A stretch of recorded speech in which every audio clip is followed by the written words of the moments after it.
سبحانك لا علم لنا إلا ما علمتنا إنك أنت العليم الحكيم ولا حول ولا قوة إلا بالله العلي العظيم رب اشرح لي صدري ويسر لي أمري واحلل عقدة من لساني يفقهوا قولي علم الإنسان ما لم يعلم. Amma ba'd, yang saya muliakan Tuan Imam, Tuan Pengerusi, Tuan-tuan pegawai ahli jawatankuasa Surau An-Nur, Bandar Seraman Selatan, tuan-tuan guru, para masyaikh, para asatizah, para habaib, pemimpin-pemimpin masyarakat, datuk datin, tuan-puan, ibu ayah, abang kakak, adik-adik yang dirahmati Allah Subhanahu wa ta'ala. Alhamdulillah, kita merafakkan setinggi-tinggi kesyukuran kehadrat Allah Subhanahu wa ta'ala telah mengurniakan kepada kita nikmat yang tidak terhitung banyaknya, sehingga pada saat ini masih lagi kita bernafas, dikurniakan dengan kehidupan, kesihatan, kelapangan waktu dan kekuatan untuk kita mengerjakan ibadah yang difardukan ke atas kita. Allah Ta'ala tambahkan nikmat selepas selesai kita salat subuh berjemaah, berwirid, berzikir dan berdoa, kita diletakkan lagi dalam rumahnya yang indah ini pada waktu yang mulia. Sementara menunggu naik matahari, insya-Allah kita salat sunat isyraq 2 atau 4 rakaat. Mudah-mudahan Allah SWT mengganjar kita dengan pahala haji dan umrah yang sempurna sebagaimana yang disabda oleh baginda Nabi SAW. Dan kita isi waktu ini dengan majlis ilmu, kita membaca kitab Asy-Syifa, kemuliaan Rasulullah sallallahu alaihi wasallam. Bertepatan dengan waktu pagi ini kita mengenang kasih Allah Subhanahu wa taala, iaitu baginda Nabi sebagai tanda bersyukur. Orang yang ingat pada Nabi ialah orang bersyukur kepada Rabb. Kenapa? Kerana Nabi lah yang mengajar kita untuk mengenal Allah Subhanahu wa ta'ala. Sebab tu kedudukan baginda SAW sentiasa naik setiap saat, kerana di mana-mana sahaja ada orang melakukan ibadah, dan ibadah itu diajar oleh Nabi SAW, dan Nabi SAW itulah yang terpaling kenal kepada Tuhan, kepada Allah Subhanahu wa ta'ala. Jadi kita harapkan kita mendapat kasih sayang Allah dan kasih sayang baginda SAW. Nabi menyebut dalam satu hadis, man ahya sunnati faqad ahabbani wa man ahabbani wa huwa ma'aya fil jannah, atau kama qala Rasulullah SAW. Barang siapa yang menghidupkan sunnahku, sesungguhnya dia mencintai aku. Barang siapa yang mencintai aku, maka dia akan bersamaku di dalam syurga. Sunnah Nabi dan Allah, saya tak ikut sunnah Nabi. Sembahyang jemaah itu dah sunnah Nabi. Itu antara sunnah yang terbesar. Kadang kita pun tak perasan. Kita ingat bersugi, bersorban, berjubah, kan? Tapi solat berjemaah itu sunnah, solat isyraq itu sunnah, solat duha itu sunnah, puasa Isnin Khamis itu sunnah, puasa pagi putih itu sunnah, bersedekah itu sunnah. Jadi maknanya setiap kali kita nak buat, kita niat, ya Allah, aku mengikut sunnah kasih baginda Nabi SAW. Makan labu sunnah. Semalam saya nak makan tuan, jumpa kenduri kat kampung orang tadi. Kau main godang padang gelas tadi betong dah cepu punya kojo. Hongih juga kan ambil. Labu, ya, labu kalau jumpa makan, niat, ya Allah, aku makan labu ni kerana mengikut sunnah kekasihmu baginda Nabi SAW. Dapat pahala sunnah, dapat makan labu panjang. Tapi kalau labu tu jadi dia, labu ni ada banyak. Ada labu dah kena buat timpan, ada yang kena buat pongat. labu lah, labu kuning. Bukan labu air. Labu air tu dia lonjong sini kan. Labu yang pumpkin tu. Ya.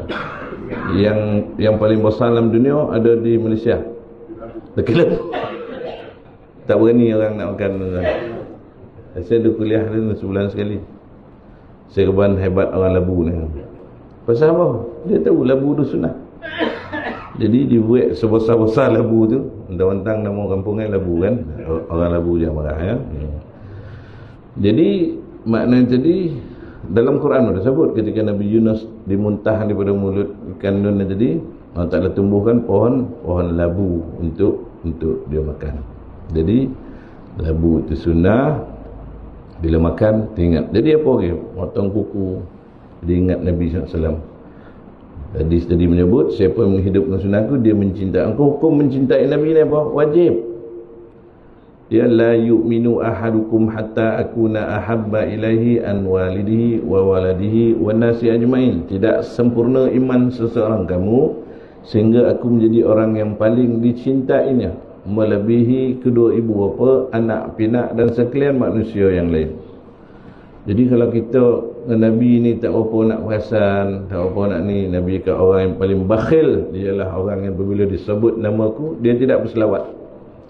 Kodokut dan bukan tak nak bayar tol kalau pergi kita panggil kapul kan, fungsi kereta pergi Kedah. Bila sampai kat tol dia dah mengantuk dah. Plaza tol 3 km, mula dia muak betul lalap. Koreh dia tidur ni dah. Dah sudah bayar baru dia kau sampai mana ni? Itu tak apa kerakut nak kita. Ataupun pergi makan tak bengkak-bengkak. Duduk cancung keladi dia. Pasal apa? Bangun kau nak bayar? Itu sistem orang lelaki lah kan, ya? Orang lelaki. Orang puan dia gentleman. Bukan gentleman, gentlewoman. Orang puan dia kunci dah. Dia bak sini RM5 seorang dia. Saya tengok orang puan makan. Wih, collect. Kek kau dah itu. Kau lebih, kau RM20. Pasal buat anak. Kita tak tengok orang lelaki dia. Semua gentleman lah. Lama dia duit dia RM2. Makan kena 25. Jadi dia diam, tak balik-balik. Sampai lolap bangun tengok orang tadi. Macam tu lah tahap kan. Bukan itu yang bakhil lah. Nabi kata yang bakhil orang yang disebut nama aku dia tidak berselawat. Bila dengar Nabi SAW, kita SAW ataupun sallallahu alaihi wasallam, Rasulullah SAW kalau 10 kali selawat 20 kali. Itu pun nak berkira dengan Nabi. Sekali cukup tak Ustaz? Kalau 10 kali kita lansam sekali ya. Kau memang pemalih. Kalau semua nak berkira, bukan kena bayar pun. Pakai mulut bukan.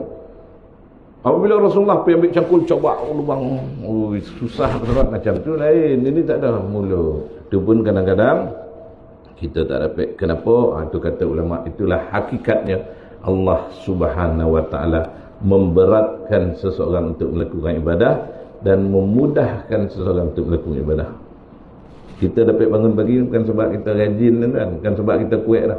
Allah Ta'ala pilih kita. Ada doa kita, doa mak ayah kita mungkin, doa untuk nenek kita, kan? Sebab tu Nabi Ibrahim pun berdoa untuk anak cucunya supaya mendirikan solat. InsyaAllah kita dah sampai ke muka surat yang ke 66. Tajuk kedudukan istimewa baginda SAW di sisi Allah Subhanahu wa taala.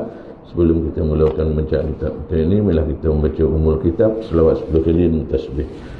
Al-Fatihah. A'udzubillahi minasyaitonir rajim. Bismillahirrahmanirrahim. Alhamdulillahirabbil alamin, arrahmanir rahim, maliki yaumiddin. Iyyaka na'budu wa iyyaka nasta'in. Shiratal mustaqim. Siratal ladzina an'amta 'alaihim ghairil maghdubi 'alaihim waladdallin. Amin. Bismillahirrahmanirrahim. Allahumma shalli 'ala sayyidina Muhammad wa 'ala alihi washabbihi wa sallim. Allahumma shalli 'ala sayyidina Muhammad wa 'ala alihi washabbihi wa sallim. Allahumma salli 'ala sayyidina Muhammad wa 'ala alihi washabbihi wa sallim. Allahumma salli 'ala sayyidina Muhammad wa 'ala alihi washabbihi wa sallim. Allahumma salli 'ala sayyidina Muhammad wa 'ala alihi washabbihi wa sallim. Allahumma salli 'ala sayyidina Muhammad wa 'ala alihi washabbihi wa sallim. Allahumma salli 'ala sayyidina Muhammad wa 'ala alihi washabbihi wa sallim. Allahumma salli 'ala sayyidina Muhammad wa 'ala alihi washabbihi wa sallim. Allahumma salli 'ala sayyidina Muhammad wa 'ala alihi washabbihi wa sallim. Allahumma salli 'ala sayyidina Muhammad wa 'ala alihi washabbihi wa sallim. Subhanallahil azim wa bihamdihi, subhanallahil azim wa bihamdihi, subhanallahil azim wa bihamdihi, subhanallahi wa bihamdihi, subhanallahil azim, subhanallahi wa bihamdihi, subhanallahil azim, subhanallahi wa bihamdihi, subhanallahil azim wa bihamdihi, nastaghfirullah. InsyaAllah kita tengok muka surat 66, kedudukan istimewa baginda SAW di sisi Allah Subhanahu wa ta'ala. Firman Allah Subhanahu wa ta'ala, Bismillahirrahmanirrahim. Wadduha wal laili idza saja ma wadda'aka rabbuka wa ma qala walal akhiratu khairun laka minal ula wa lasawfa yu'tika rabbuka fatarda alam yajidka yatiman fa'awa wa wajadaka dhallan fahada wa wajadaka 'ailan fa'aghna fa ammal yatima fala taqhar wa ammas sa'ila fala tanhar wa amma bi ni'mati rabbika fahaddits. Sadaqallahul azim. Artinya, demi waktu duha dan malam apabila ia sunyi sepi, bahawa Tuhanmu, yakni wahai Muhammad, tidak meninggalkanmu dan dia tidak pula membencimu, dan sungguhnya yang kemudian itu adalah lebih baik bagimu daripada permulaan, dan sesungguhnya Tuhanmu akan memberikan kurnianya kepadamu sehingga kamu menjadi puas.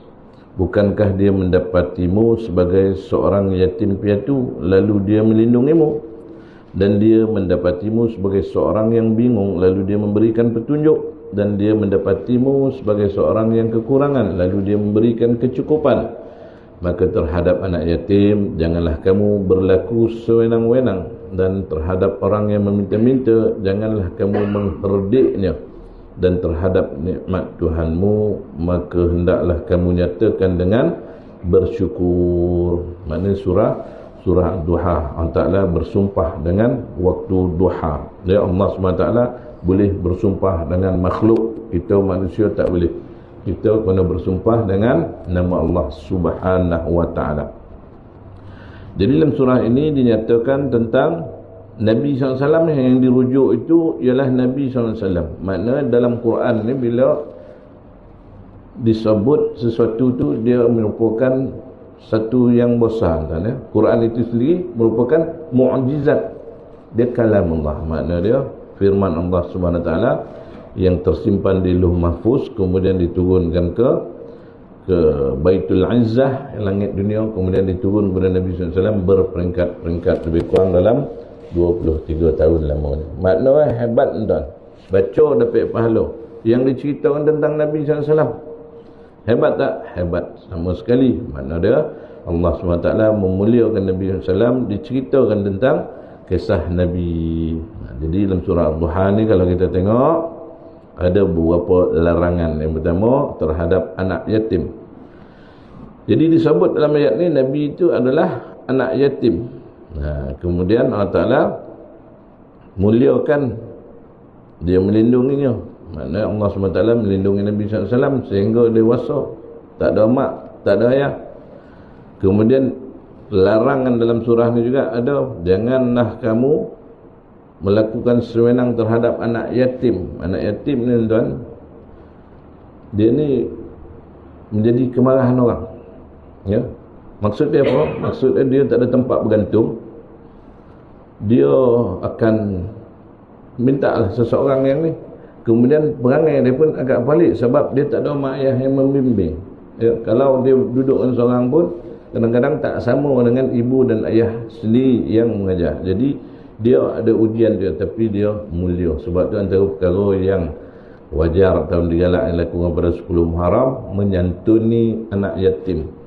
Anak yatim ni amin tuan. Nabi cakap orang yang menjaga anak yatim, dia dengan aku dalam syurga jaga macam ni.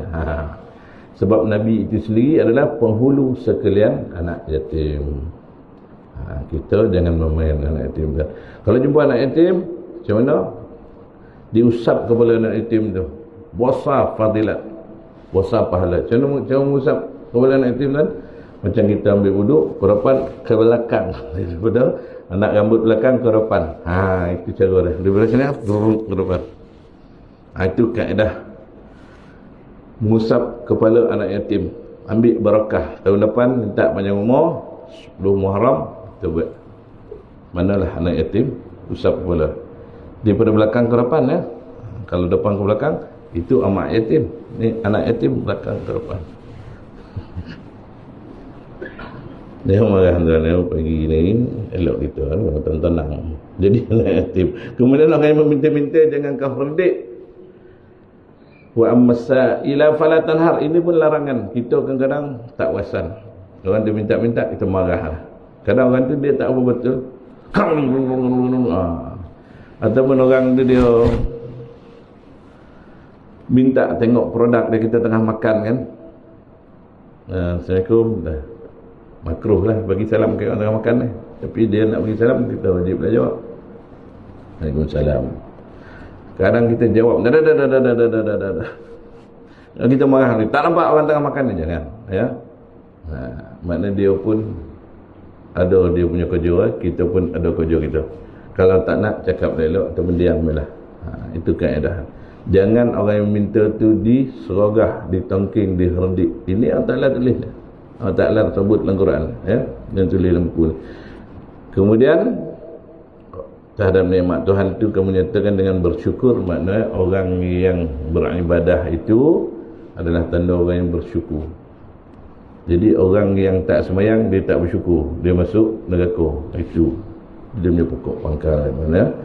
Berlaku perselisihan pendapat tentang sebab turunnya surah ini. Antaranya ada yang mendapat bahawa Nabi SAW telah meninggalkan qiyamul lail kerana keuzuran. Kalau tersebut menjadi bual bicara seorang perempuan dengan ucapan tertentu. Ini dia. Ini asbabun nuzul adalah beberapa yang ulama kata, antaranya Nabi meninggal qiyamul lail kerana keuzuran. Ada beberapa hadis yang Nabi tak bangun qiyamul lail. Ada yang terlewat bangun. Ada dalam satu hadis Nabi cakap kat sahabat, dah tidur, jangan buat apa kata si Nabi Bilal, tak apa Rasulullah, nanti aku kejutkan subuh. Lepas itu terlangsung tu dah. Saya pagi ni tadi jari subuh dah berdobar dah. Tengok jam 6:01 minit, rupa 5:01 minit. Bila dah terberanjat ni semua nampak salah dah, kan? Itu yang Bilal kadang dia silap azan tu. Pukul 11.30 dia azan, dia ingat pukul 1.30. Baba orang, ramai orang datang nak tengok apa hal berlaku pukul 11.30 azan ni. Bila luar waktu orang datang, dalam waktu dia tak sampai, itu yang kita balik. Ada kisah orang tu dia macam tak apa nak betul. Dia hantai azan pukul 9 pagi. Allahu Akbar. Adalah as-salatu khairu minan naum. Satu kampung datang kan. Kilo azan pukul 9 dia. Dia pakai mic lah cakap tu. Saya tak gila, tuan-tuan yang gila tu. Pagi tadi pasal kau tak datang subuh tu. Pukul 9 punya azan baru datang tu. Siapa yang gila tu? Ada pagi tadi ada tu. Tunduk orang dia kata ya juga kan. Nah, azan yang tu batal tak datang. Bila azan di luar itu orang apa hal tu, apa dah jadi. Ini biasa tuan ya. Jadi terlambat bangun. Jadi Nabi tanya Sina Bilal, Bilal mana kau cakap nak bangun pagi? Sina Bilal pun tak boleh nak jawab. Dalam satu kisah yang lain, Nabi SAW pun tak bangun tahajud. Kemudian Nabi tanya, siapa yang melipat tilam? Nabi ada tilam macam kita, totu itulah ibarat kan. Telah dilipat 4 oleh isteri-isteri Nabi. Jadi Nabi cakap empuk sampai Nabi terlalap tak bangun. Lepas ni tak payah lipat 4, lipat macam biasa 2. Itu antara kisah lah. Tapi dalam kaedah sebagai ulama kata, kalau Nabi tak bangun tahajud, Nabi salat duha sebanyak 12 rakaat. Jadi kita kalau tahajud payah nak benar, buatlah duha 12 rakaat. Tapi kita tahajud tak bangka, duha pun sebulan 2 rakaat kan. Tak apa, lepas ni kita cuba tuan. Ya, sekali semua hidup cuba buat duha 12 rakaat. Mudah-mudahan ada tersedia tempat bagi orang yang duha 12 rakaat di dalam syurga. 12 rakaat tak banyak tuan. Lebih kurang dalam setengah jam. Jadi itu satu. Kemudian bicara ni seorang perempuan lah, dia bercerita kan. Yang kedua dikatakan juga bahkan orang musyrikin juga berbicara tentang perkara ini dalam tempoh wahyu diturunkan, maka turunlah surah ini. Jadi Allah SWT ni menjaga Nabi SAW. Bila Nabi Rasul sedih turun kan, antara surah Al-Insyirah, Alam Nashrah Laka Sadrak. Itu kisah kalau kita tengok dakwah ke Taif, Nabi sedih, orang Taif buat macam ni. Maka Allah Ta'ala sebut dalam ayat tu, bukankah aku telah lapangkan dadamu. Berbeza, Nabi Musa minta di lapangan, Rabbi syrah li sadri wa yassir li amri. Berdoa, ya Allah lapangkan dadaku, mudahkan urusanku. Itu doa yang kita baca. Tapi Nabi Musa baca tu bila nak pergi berdakwah kepada Fir'aun. Fir'aun ni tawa, innahu tawa, dia ni melampau-lampau. Jadi baca doa, minta dilapangkan dada. Nabi SAW, Allah Ta'ala sebut alam nashrah laka sadrak, bukan aku telah lapangkan dadamu. Beza kan. Kemudian yang ketiga, Al-Qadhi Imam Abu Fadl rahimahullah berkata, surah ini mengandung pemuliaan, pujian dan pendengar Allah SWT terhadap baginda SAW dalam 6 bentuk. Kata Imam Abu Fadl ni 6 bentuk. Yang pertama, sumpah terhadap baginda SAW tentang keadaannya. Firman Allah SWT bermaksud demi waktu duha dan demi malam bila telah sunyi, iaitu demi Tuhan waktu duha. Ini antara bentuk tahap kebaikan yang paling agung. Makna dia, Allah SWT memuji dengan zatnya yang menjadikan waktu itu, maka ini adalah satu tahap kebaikan. Makna Allah SWT jadi meninggikan tempat Nabi SAW. Sebab tu kita dalam doa azan, wa ba'athu maqaman mahmudan alladhi wa'ata. Makna kita minta ada satu tempat Nabi cakap, iaitu al-wasilah. Wasilah ni seorang dapat. Nabi cakap doa lah, mudah-mudahan aku yang mendapat. Nabi punya tawaduk azan. Jadi orang yang baca doa azan antara orang yang berkelayakan untuk dapat syafaat Nabi. Sebab doa azan itu ialah kita mendoakan Nabi mendapat wasilah, iaitu satu tempat yang telah janjikan untuk seorang hamba-Nya. Jadi kita minta untuk Nabi SAW. Sebab tu kaedah dia bila lepas azan kita selawat dulu. Allahumma salli ala Nabi sampai innahu hamidum majid, macam tahiyat lah. Dan terakhir, lepas itu kita baru baca doa azan. Kalau di Mekah tuan, kalau dalam TV dia bila azan kan, live lah, Mekah live ke Madinah, dia ada selawat. Allahumma salli ala sayyidina Muhammad baru Allahumma rabb hadhihi da'wati tammati wassalat. Jadi kita pun contoh ya, selawat dulu. Yang kedua, menjelaskan kedudukan dan perjalanan hidup baginda SAW di sisinya daripada anak yatim. Allah Ta'ala menunjukkan firman Allah SWT yang bermaksud Tuhanmu tidak meninggalkanmu wahai Muhammad, dan tidak pula membencimu. Dia tidak meninggalkanmu dan membencimu. Dikatakan juga dia tidak mengabaikan kamu setelah dia memilih kamu. Makna Allah Subhanahu Wa Ta'ala bila dah ambil Nabi ini dan diangkat menjadi Rasul, maka Nabi ini sentiasa mendapat pertolongan. Ada orang cakap Nabi ini mulia selepas menjadi Rasul. Ya tuan. Kalau sebelum jadi Rasul ada tak kemuliaan? Ada. Dia panggil apa? Irhas. Ya, kita tengok perkara menyalahi adat. Dia ada mu'jizat, irhas, karamah, ma'unah, sihir. Itu termasuk. Lepas itu istidraj, kan? Perkara menyalahi adat. Sihir, istidraj, sesat untuk makin jauh pada Allah. Tapi karamah, mukjizat, irhas ini untuk orang yang baik. Ma'unah, dulu ada kumpulan ma'unah kan. Maksud itu pertolongan orang yang dibantu. Biasa orang yang lemah, kanak-kanak ataupun orang tua. Masa saya pergi ke Aceh, satu kisah wallahu alam yang masyhur diceritakan ketika berlaku tsunami, satu orang budak kecil dibolit dari seekor ular yang besar, dibuat berenang, bawa naik atas bukit. Budak tu masih hidup sampai sekarang, dah hafal Quran dah. Yalah, tsunami tahun 2004 kan, tak silap. Itu ma'unah lah tu, pertolongan. Ada adik sepupu saya, tapi dia dah meninggal lah. Meninggal dia sebab lain, sebab lemas dia pelayar sukma. Nama saya dah lupa, lama dulu lah. Dia tengah berlatih, tiba-tiba dia layar dia robah di Tanjung Keling mana. Kata kepala dia mungkin kena tiang layar tu, dia pengsan, lemah, meninggal. Masa dia kecil, dekat rumah itu, rumah kampung tinggi lah pada dia, ada kekisi tu, dia lulus, dia jatuh ke bawah, bawah tu ada pokok bunga puding, dia jatuh ke tengah bunga tu, terwalah pokok bunga tu. Maknanya tak pecah kepala dah, elok dah kan. Menangis sikit. Yang sekarang kita dengar budak dia tu peringkat 8 hidup. Itu namanya ma'unah, pertolongan. Orang tua macam mana. Di tsunami bagaimana satu orang tua makcik tu umur 60 lebih, wan, dibawa dari air, duduk atas pokok kelapa. Air dah turut, dia atas pokok kelapa. Turun.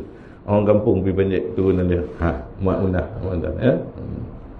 Adalah. Jadi maknanya Nabi itu sebelum dilantik menjadi Rasul sekalipun, Allah Ta'ala tetap, sebab ni orang pilihan tuan-tuan ya, pilihan. Kita jangan beriktikad bahawa Nabi itu lepas jenis. Sebab apa kalau kita tengok cerita Nabi Yahya, cerita Nabi Isa, cerita Nabi Yahya, dia ceritakan Allah SWT menyebut kepada Nabi Zakaria akan lahir seorang anak, Nama dia yang tak pernah dinamakan Yahya menjadi seorang rasul. Belum lahir lagi Allah Ta'ala dah tentukan. Nabi Isa pun begitu juga, Nabi Yusuf pun begitu juga. Kenapa Nabi SAW dah umur 40 baru diiktiraf sebagai ni? Tak, ya, daripada kecil Allah Ta'ala dah jaga. Tapi sebelum rasul dinamakan Irhas. Baik. Yang ketiga, firman Allah SWT bermaksud dan sungguhnya yang kemudian itu lebih baik bagimu daripada permulaan. Ibnu Ishaq berkata, itu apa yang kamu peroleh ketika kembali di sini adalah lebih besar nilainya daripada karamah dunia yang diberikan kepada kamu. 3 makam, tuan-tuan. Kata ulama, 3 makam bagi seseorang yang orang awam lah. Iaitu yang pertama sekali, dia wali. Wali ini menjadi kasih Allah. Apa ciri wali? Dia melakukan yang wajib dan rajin melakukan yang sunat. Yang sunat dia buat. Orang ni layak untuk naik makam menjadi kekasih Allah. Wali itu apa? Dia mencintai Allah, lalu dia dicintai oleh Allah Subhanahu Wa Taala. Nak mendapat cinta Allah, perbanyakkan perkara sunat. Perkara sunat apa yang dilakukan oleh baginda Nabi SAW. Semua kita tak mampu, tuan-tuan. Tak mampu kita dah. Jadi kita ambil mana yang sepaling boleh. Hari Jumaat kita baca surah Kahfi, sunnah. Sebelum tidur kita baca Yasin, Ad-Dukhan, Sejadah. Apa yang Nabi baca sebelum tidur? Alif Lam Mim Sejadah kan? Ad-Dukhan, Al-Mulk, baca. Apa lagi kita boleh? Tak boleh mengaji, tak boleh ni sedekah. Itu pun sunnah. Tak boleh sedekah, tolong orang, menyantuni anak yatim, perempuan-perempuan yang lemah. Tak boleh lagi, tuan-tuan, berdakwah, mengajak orang kepada kebaikan. Tak boleh lagi mencegah orang daripada kemungkaran. Tak boleh lagi duduk berzikir mengingati Allah. Berzikir memelih, pandang alam ini, ingat Allah SWT. Itu pun besar manfaat. Tak boleh lagi, minta boleh. Dulu tak boleh, berhenti jadi orang. Jangan berhenti jadi orang. Dulu kadang-kadang kita geram. Ini peringatan diri sendiri, tuan. Ya, peringatan untuk saya ni bercakap. Nah, cakap, dia pandai. Buat tak nak? Jadi kadang kita mencabar. Kau dah cakap, kau tak buat, memang kau yang paling dulu ke dalam. Jadi kau tak boleh juga berhenti jadi orang. Merajuklah kena-kena, tak boleh. Jangan berhenti jadi orang. Minta dipanjangkan umur. Ya Allah, beri aku umur tahun depan nak puasa 10 Muharram. Tahun ni cerita cuma silap bulan tengok pula tahun lepas ni kelendah. Ada lah alasan. Dah lepas kan? Ya Allah, panjang umur supaya dapat sembahyang tahajud, dapat solat duha, dapat itu, dapat ini, minta. Ya? Minta dipanjangkan umur. Itulah orang yang cirinya apabila Allah Ta'ala kasih kepada dia. Nabi cakap, Allah Ta'ala nak kebaikan, may yuridillahu bihi khaira yufaqihu fiddin. Barang siapa Allah Ta'ala nak kebaikan kepada seseorang, orang tu akan diberi faham dalam agama. Faham dalam agama, teman-teman. Antara nikmat dia ialah takwa. Takwa ni apa? Hati-hati. Takwa itu ialah berhati-hati. Bukan takwa dia takut lah. Sebab dia takut lah, dia berhati-hati. Dia takut kena saman. Kamera ni slow. Dia tak payah tunggu dah kamera, gambar kamera besar tu. Tak payah. Dia slow, rasa kat sini ada kamera. Dah cabut lama dah sebenarnya. Kan? Tapi kita tak, habis kamera kita pocut. Sebab tu orang nak menyamun tu, dia tengok ada CCTV lah. Aku pergi balut CCTV nanti. Dia takut dengan CCTV sebab dia tak perasan bahawa Allah SWT tu maha melihat. Tak ada takwa lah tu. Takwa tak ada. Sebab tu Nabi kata, la yasrik as-sariku hina yasrik wa huwa mu'min. Tidak mencuri seorang pencuri ketika dia mencuri itu dia beriman. Dia takkan buat. Masa dia mencuri itu dia beriman. La yazni az-zani hina yazni wa huwa mu'min. Tidak berzina seorang berzina ketika dia berzina dia beriman. Adakah nak mencuri? Bismillahirrahmanirrahim. Tak ada. Cepat cepat. Surau pun sakit, dia tak peduli. Dia umpil lah, ganggu. Lepas tu dia mengeluarkan fatwa. Sebenarnya duit ni untuk kita pun perlu juga duit ni. Orang infak untuk sesiapa ya kan. Tunggu masjid bagi bila, tapi kita ambil dulu, tegang. Tak boleh. Masalah. Jadi wali kekasih Allah. Yang kedua karamah. Bila dia mendapat cinta kepada Allah, dia diberi kemuliaan. Cakap dia betul, doa dia makbul.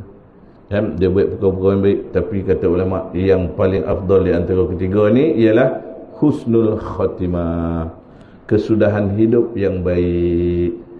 Walaupun dia seorang wali, dia ada karamah, Allah SWT punya kehendak belum tentu. Sebab tu kata Imam Fudail bin Iyad, itu terserah pada Allah SWT. Bila ditanya bolehkah seorang wali itu melakukan zina, dosa besar, Imam Fudail terdiam.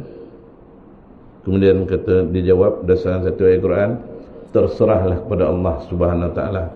Apa yang ditakdirkannya pasti berlaku, kata Imam Fudail bin Iyad. Jadi yang terakhir inilah yang paling afdal, iaitu kesudahan hidup yang baik. Makna dia nilai yang terbesar ialah husnul khatimah, iaitu kembali di sisinya. Apapun keadaan hidup orang tu, permulaannya, pertengahannya, penghujungnya dia menuju Allah SWT, itulah yang terbaik di antara manusia. Sahal berkata, itu apa yang Allah SWT simpankan buat baginda SAW daripada syafaat dan kedudukan mulia adalah lebih baik bagi baginda SAW daripada apa yang Ta'ala berikan dunia. Nabi SAW, setiap Nabi ada doa-doa yang makbul. Nabi Nuh, ya, Nabi Nuh bila umat dogillah dia doa, berilah pengajaran kepada umat, maka ditimpakan bala berupa air. Air tentera Allah. Jadi Nabi Nuh ni buat kapal atas bukit, dan diberitahukan oleh orang yang mengkaji ni. Jadi zaman Nabi Nuh tu teknologi canggih kan, canggih sebenarnya teknologi. Sebab tu orang buat kapal ni, orang tahu tu kapal. Sebab tu digolak Nabi Nuh. Orang buat kapal tepi laut, orang buat kapal tepi bukit, ki. Sebab tu ulama mengkaji sampai Nabi Nuh menyeru anak yang sini, naik ke Nabah lah. Anak dia jawab apa? Tak apa, dia cari gunung yang lebih tinggi. Kata ulama, dalam keadaan ombak yang setinggi gunung tu, ada ombak tuan banjir Nabi Nuh ni. Sebab tu orang arkeologi yang mengkaji, dia cakap atas gunung tu ada garam. Air bah Nabi Nuh tu sampai ke atas gunung. Itu kita panggil garam bukit. Bukan garam tu manjek naik atas bukit tau. Dia bawa dia air ni tadi melokek atas bukit tu. Yang dijilat dekat kami gurun, gusur untuk pula apa binatang tu kan. Mengkaji sehingga ke situ. Maknanya tadi punya dalam air ni. Dalam keadaan yang kelang kabut macam tu, macam mana boleh orang jarak jauh. Mungkin pakai suara besar hello kan. Oh sini dah contoh mana kita tahu kan, ataupun ada teknik bluetooth ke apa, kita mana tahu. Orang ni semua maju kan ya, maju mengikut zaman masing-masing. Kita ni ingat kita canggih lah. Dulu pun dia canggih juga.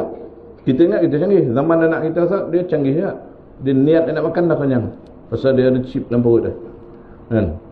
Lapar ni tuan-tuan sebab ada asid dalam perut kita. Asid tu yang menjadikan kita lapar. Betul kan tuan?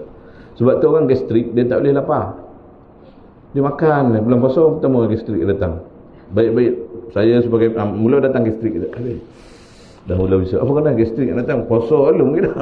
So lagi lagi sebelum puasa sama hari mantai tu gastrik dah mula tu. Gastrik ni menyebab lapar. Jadi mungkin besok ada satu chip dia masuk dalam tu. Jadi bila dia niatnya tak ada rembesan apa pun dia tak tahu lah. Kalau asid dia dengan akali kan, kapur ke apa dikeluarkan, tapi hilang lapar. Ataupun dia makan pil dia sehari sulih. Zaman dah terlampau maju, so manusia dah tak ada masa makan pun dah sibuk. Mana kita tahu? Dia cakap zaman dia canggih, kita cakap zaman kita canggih. Dia dahulu kala pun zaman canggih. Zaman Nabi SAW paling canggih. Sebab Nabi ada masa tu. Ya, jangan kita buat-buat cerita tuan ya. Nabi dulu janggut semua tak ada pisau cukur, tak ada jilid, tak ada apa, jangan ya. Canggih tuan ya. Mana yang tak canggih? Nabi SAW. Baik. Keempat, firman Allah Subhanahu Wa Taala yang bermaksud, dan sungguhnya Tuhanmu akan berikan kurnia kepadamu sehingga kamu menjadi puas. Ayat ini bukan hanya menghimpunkan bentuk-bentuk kemuliaan, jenis-jenis kebahagiaan dan segala jenis pemberian dunia dan di akhirat, bahkan lebih lagi. Maknanya Nabi SAW ni benar, Nabi ni sentiasa melakukan yang terbaik untuk diri dan sentiasa memohon yang terbaik untuk umat. Nabi tak tidur mikir kita kan. Sebab tu kerinduan pada Nabi ni satu kerinduan yang luar biasa. Kita rindu atuk kita yang mengajar kita usap daun pucuk mungkin. Itulah pagi kan. Ada atuk ni baik. Masa tu dia usap daun pucuk, bila cucu-cucu datang, tu dia ambil lah yang boleh makan tu. Nanti kau ngaji lidah kau. Budak-budak ni. Baik untuk kita tu. Oh, apa itu nampak dah mak kita, tapi kena cemat. Oh, kau dah belajar yo. Mula dah bujuk dalam dia tu. Tapi atuk ni baik. Bila kita teringat dia, ada tak kita menangis tuan? Tak ada dah. Kita tergalak lagi. Kau ingat tak arwah tu? Tapi bila kita ingat Nabi SAW, hati kita sayu. Tuan-tuan ni dah pernah berziarah Nabi SAW, walaupun dah 10 kali. Bila kita masuk babu salam tu, Allahumma antas salam wa minkas salam wa ilaika ya'udu salam bahayyina rabbana bisalam wa akhilna jannata darussalam tabarakatuh ta'ala azza jalali wal ikram. Ini kata babu salam. Di Mekah pun ada, di Madinah pun ada, di Mekah daripada tempat sa'i tu, pintu dia. Tapi dah tutup tuan. Dulu zaman tahun 80-an 90-an buka babu salam. Dia ada pintu Bani Syaibah, pintu Bani Hashim, ada pintu babu salam, tapi pintu tu bab lah ya. Dekat tempat sa'i tu. Sekarang dah tak ada.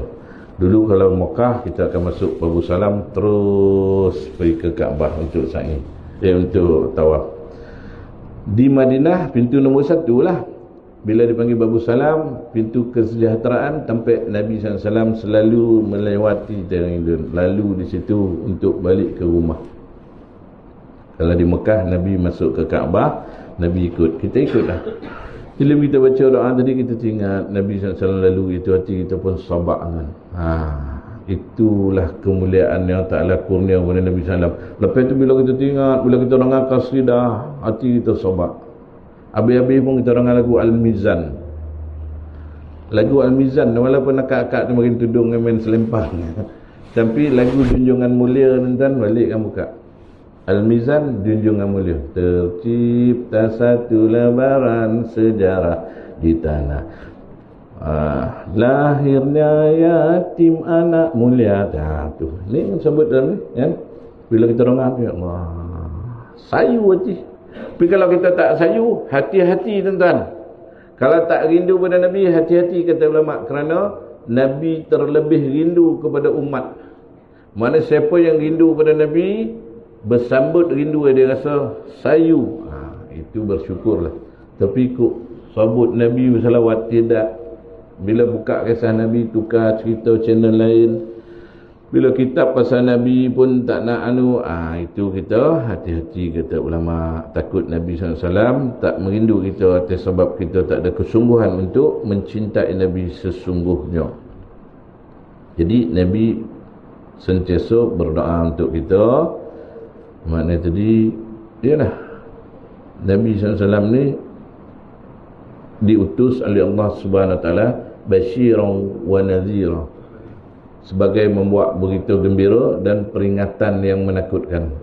Jadi bila Nabi satu ketika sampai tengok sahabat sedang golak,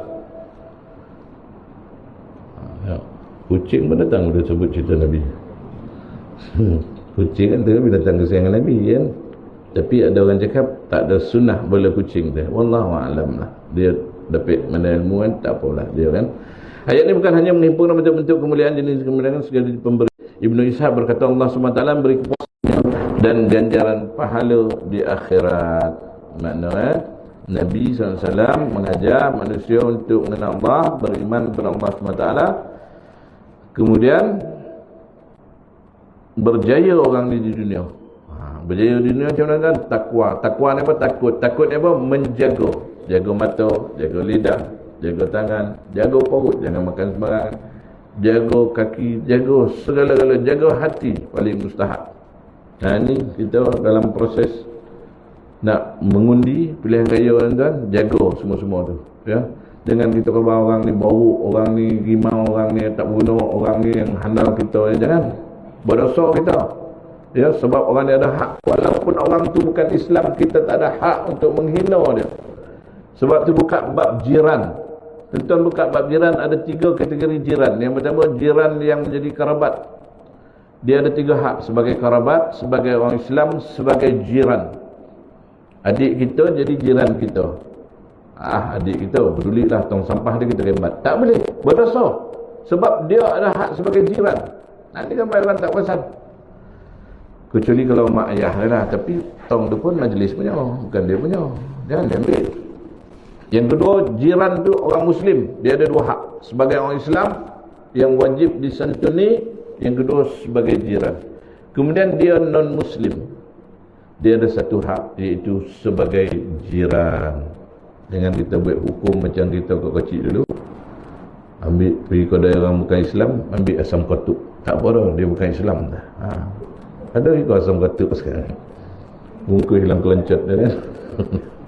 Asam katuk, betul asam yang putih, yang makan anggur yang putih tu. Pernah tak? Payah nak jumpa kan? Ambil pop kan, buat lagi. Weh, mana boleh? Tak apa, dia bukan Islam. Tak boleh kan? Ya? Itu hak dia, wajib kita penuhi. Jadi jangan kita berkata, sebab Nabi cakap di akhirat nanti orang tu mati, dia datang menemui Tuhannya membuat dosa dan pahala. Kemudian datang orang yang ketika dunia dianiaya oleh dia ni, dia mengatakan, dia memfitnah, dia mengaibkan, dia macam-macam dia buat, tak boleh menyakit orang ni akan menuntut di hadapan Allah. Maka apa yang dia nak bayar? Dia tak ada buat apa-apa, duit apa semua tak ada, dibayar melalui transfer pahala. Transfer, datang lagi transfer sampai habis pahala dia. Lalu datang lagi orang klaim, apa yang dia nak bayar dah habis, maka dia orang tu tak mentransferkan dosa dia kepada dia. Maka Nabi cakap, akhir orang dipenuh dengan dosa, dilemparkan ke neraka. Na'udzubillah min zalik. Kerja yang tak pasal-pasal ni jangan kita buat di akhir usia kita ni. Tak pasal-pasal kita ke dalam, orang lain keluar. Jadi jangan dibuat. YB dia cakap, saya pun tak tahu dah. Saya turut sokong, tapi saya tak suruh dah menghina orang, mengaibkan orang ke semua dah kan. Ni dia punya kerja ni, saya gaji semua dah pay, jabat semua. Dia dah sokong dah. Jangan dah ya. Ini peringatan ni untuk diri sendiri. Jangan sambung orang punya WhatsApp, cakap orang ni tak bunuh, orang ni. Sebab kalau orang Islam dia semua ahlul kiblah. Mengkapi-kapi orang Nabi memang taugah, sebab ahlul kiblah ni dia semayang. Bila dia semayang dia mengucap, bila dia mengucap dia Islam. Kenapa kita mengkapikan dia? Pagi kita korban dia kapi, tengah hari kan dia semayang, dia mengucap. Jadi ahlul kiblah tak boleh. Jadi wajib bagi seorang mukmin bersangka baik dengan saudara mukmin yang lain. Kalau kita tak setuju, kita berdoa, ya Allah Tuhanku, dia ni aku tahu, sepengetahuan aku dia ni ada banyak perkara ni, kau berilah dia ni hidayah ya Allah, permudahkan urusannya, janganlah jadi yang dia ni bangi. Kita patut doa macam tu. Itu baru ada kasih sayang hub. Man la yarham la yurham. Siapa yang tidak mengasihi, dia tidak akan dikasihi oleh Allah. Kan itu siapa yang Nabi ajar. Nabi SAW lalu mayat Yahudi, Nabi berdiri. Sahabat cakap, ya Rasulullah, Yahudi tu. Ya, Nabi cakap, dia pun manusia dan dia terlepih daripada dakwah aku. Itu Nabi mengajar. Kita sepupu kita Yahudi, dia Yahudi kan kita. Pasal apa? Pasal dah tukar baju. Contoh. Jangan. Dah tak sama. Padahal makin kita seperjuangan, kamu Yahudi kan kita. Yahudi lagi lah pada kau. Mula tadi dah Yahudi dah tahu dah. Di kepala Yahudi lagi lah pada kau. La ilaha illallah. Nabi Yahudi lalu Nabi berdiri, atau kan Nabi mengajar untuk membenci? Tak. Jangan tak. Anda sekarang ni pun harga Yahudi, tapi bila dia menegur dengan Yahudi, kita pun tak tahu. Jangan tanya. Sebab ini pun makhluk Allah, dan bila-bila masa mereka akan beriman. Kemudian katanya Allah SWT mengurniakan baginda 5 minit kita berhenti sana. Syurut 7-10 sekarang dah apa? Kita berhenti. Sekarang kita salat sunat isyraq. Boleh sana. Dikatakan juga Allah SWT mengurniakan baginda SAW kolam dan syafaat. Maknanya yang kita dengar laga Kautsar lah ya, dan syafaatul uzma. Syafaat uzma ni kata ulama bagi orang yang tak lepih lah. Nama pun syafaat pertolongan. Orang soleh macam ibu ayah dan tuan ni lepih, tak ada masalah, tak perlu recommendation. Yang perlu recommendation ni 3A 2B, nak masuk asrama pondok. Panjang cerita, dia ni merupakan cucu kepada orang yang ada datuk dia pernah berkhidmat melawan harimau dulu ketika menebang kampung hutan. Ayah dia pun pernah terkorban dimakan buaya ketika menyelamat orang mati lomeh. Maka terimalah budak 3A 2B ni untuk masuk asrama penuh. Dia ni sepatut 5A, tapi yang B ni sebab pensel 2B dah tinggal 1B yang masa tu. Jadi kurang torang, komputer tak boleh. Macam-macam recommendation, itu nama syafaat. Tapi orang 5A 5A1 dia tak ada, dia terus masuk bagi dia slip sah masuk. Ini jenis anak-anak kita dengar jiran-jiran ni anak belum keluar keputusan dah dapat kerja, baru trial SPM dah dapat kerja dah, jadi engineer kanan lah tu. Kiri pun tak sampai tarik ke kanan dah. Belum keluar keputusan. Pasal budak ni tengok muka pun dah tahu dah. Sebab tu kita mati benda masuk dalam kubur, muka nakir dia tengok muka pun dah kenal lah. Ini imam bagi jadi ni, tapi bukan capek contoh comel lah tuan tu, apa lah dia nak ni imam kat mana-mana lah contoh kan, muka imam kan masuk, ini imam, ini ni surau ni AJK semua elok ni, tapi kita tanyalah prosedur kan. Marabuka Sina Umar kena tanya dia marah kan, ni dalam kisah ada sahabat bermimpi, dia nak tahu apa keadaan Sina Umar dalam kubur. Boleh pakai tuan, kalau sahabat tu boleh lah kita pakai, tak ada masalah. Tapi kok kita ni mimpi ni kena check dulu. Kadang tengah hari mimpi kita ni mengepet, kadang petang mimpi, asal tidur, kadang tengah buat kereta pun mimpi nak masuk gaung dia elak betul-betul tuan. Lalap sampai mimpi. Jadi sahabat ni ada kisah mengatakan Sina Ali dia nak tengok macam mana Sina Umar, maka dalam mimpi Sina Umar cakap, aku masuk kubur, datanglah muka nangkir. Dia tanya aku, Rabbuka wa man nabiyuka, bangi hal aku tu. Aku tanya dia, kau tak kenal aku ke? Kau tanya taklah siapa nabi siapa, kau tahu tak nabi itu menantu aku? Kau tahu tak nabi itu sahabat aku tu? Dia marah muka nangkir. Taklah garang dia Sina Umar. Muka nangkir dia memang garang lah, ada kerja menyoal. Ada ke orang menyoal kerja tak garang tuan? Kalau kerja orang tu menyoal memang garang. Nama mana duduk ni tu? Baik kali tanya tu aku kan, nama cik memang tak sudah lah soalan tu dah. Jadi bukan nakir garang. Sejak pada itu kata ulama, lembut sikit bukan nakir lepas jumpa Sina Umar.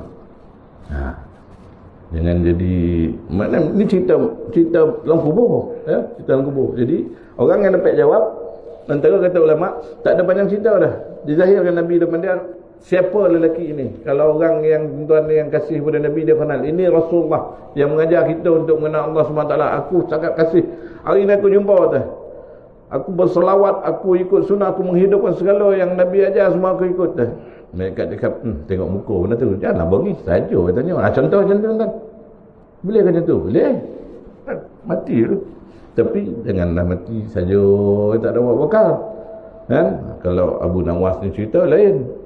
Contoh mana cerita Abu Nawas. Abu Nawas dia banyak akal, tapi dia orang soleh, banyak riwayat ya. Ada dalam cerita itu macam kita rasa macam merekaan, ada yang mungkin betul. Jadi ini cerita lah, kita ambil pengajaran. Abu Nawas cakap, aku dah mati besok, kau pakai kain kapan buruk. Jadi keluarga dia ikut, orang pun tak tahu apa hal. Cerita mimpi lah, orang mati ni dia cerita mimpi, dia tak ada keluar TV pun, tak ada cerita lah. Rupa Abu Nawas dia nak memperdayakan muka nangkir. Bila dia mati jadi muka nangkir sampai Abu lakin kapan lama mati ni kan. Tapi prosedur kena tanya juga. Apa kata Abu Nawas? Kan nak tanya apa? Kan tak nampak kain aku dah, kan aku dah lama mati. Dia betul lah, sorry lah, dia marah. Pergi muka nangkir. Sampai ke malaikat pun nak bohong kata, itu cerita tuan, jangan serius benar ya. Ini ada rakaman ni kan sampai ke Jabatan Mufti pula kan. Tapi kalau sampai pun tak apalah, kita jawab apa yang kita jumpa kan. Tajuk ya, Abu Nawas memperdaya malaikat.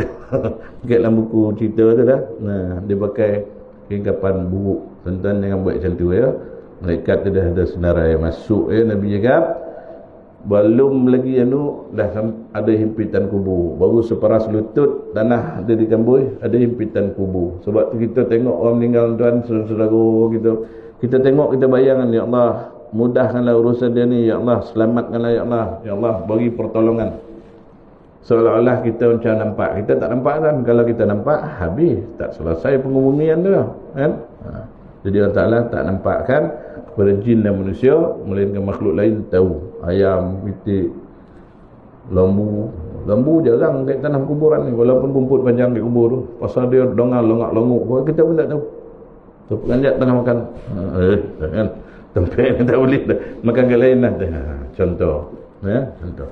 Jadi cukuplah sekadar itu dulu perkongsian kita untuk pagi ini. Yang baik pada Allah Subhanahu wa taala, yang salah dan silap daripada kelemahan dan kebodohan diri saya sendiri. Hari ini berapa bulan dah? 6 ya? 6 hari bulan 8. 3 hari bulan 8 tu saya punya birthday. Tak ada ni pun kan, saja nak beritahu. Yang keberapa itu rahsia artis kan. Tuan bulan ni jadi kita alumni Ogos lah. Jadi apa kita haraplah Allah Subhanahu Wa Taala tolong kita dalam kita melakukan ibadah. Doa yang Nabi ajar pada Sayyidina Muaz bin Jabal yang kita tinggalkan, Allahumma a'inni ala zikrika wa syukrika wa ibadatik. Kemudian Sayyidul Istighfar pun yang kita tinggalkan, tuan. Allahumma anta rabbi la ilaha illa anta khalaqtani, sampai habis. Baca pagi sekali, malam sekali. Kalau mati Nabi cakap siang itu masuk syurga dia. Kalau mati dia malam tu dia masuk syurga. Nabi SAW cakap. Betul terlintas, senang benar nak masuk syurga. Senang bagi Allah Ta'ala mudahkan dia untuk membacanya. Ada orang yang disusahkan, baca tak dapat, ngaji tak dapat, selawat tak dapat, subhanallah tak dapat, apa pun tak dapat. Makan alhamdulillah. Allah Ta'ala. Durian tu disapu je. Panjang umur, 6 biji dia seorang, panjang umur, sehat. Makan tu dia dapat. Beriang dia dapat. Nyanyi 10 lagu kalau orang kahwin tu. Dia lepas dia. Bila bab nak selawat kadang payah. Jadi kita muhasabah diri. Kadang saya pun sama. Kan nak khatam azam sebulan sekali. Kadang 1 tahun tak lepas. Jadi kita cuba mujahadah dan muhasabah diri. Apalah payah mana, apa yang aku buat, apa yang aku tengok, apa yang aku makan. Jadi mudah-mudahan Ta'ala bantu kita untuk melakukan kebaikan. Wallahu alam. Kita tutup dengan tasbih kafarah dan suratul As. Bismillahirrahmanirrahim. Subhanakallahumma bihamdika nashhadu an la ilaha illa anta nastaghfiruka wa natubu ilaik. Bismillahirrahmanirrahim. Wal 'asri innal insana lafi khusr illa alladhina amanu wa 'amilus shalihat wa tawassaw bil haqqi wa tawassaw bis sabr. A'udzu billahi minasyaitonir rajim. Bismillahirrahmanirrahim. Alhamdulillahirabbil alamin wa bihi nasta'in wassalatu wassalamu ala rasulil amin wa ala alihi wa sahbihi rasulillahi ajmain. Allahumma rabbana ighfir lana dhunubana wa liwalidayna warhamhuma kama rabbayana shighara wal jami'il muslimina wal muslimat al-mu'minina wal mu'minat al-ahya minhum wal amwat bi rahmatika ya arhamar rahimin. Allahumma khtim lana bi husnil khatimah wa la takhtim alaina ya Allah bi su'il khatimah. Rabbana atina min ladunka rahmatan wa hayyi lana min amrina rashada. Ya Rabbi bil Mustafa balligh maqasidana waghfir lana ma madha ya wasi'al karami. وصلى الله على سيدنا ومولانا محمد النبي الأمي وعلى آله وصحبه وبارك وسلم. سبحان ربك رب العزة عما يصفون سلام على المرسلين والحمد لله رب العالمين. تقبل الله منكم. السلام عليكم ورحمة الله وبركاته.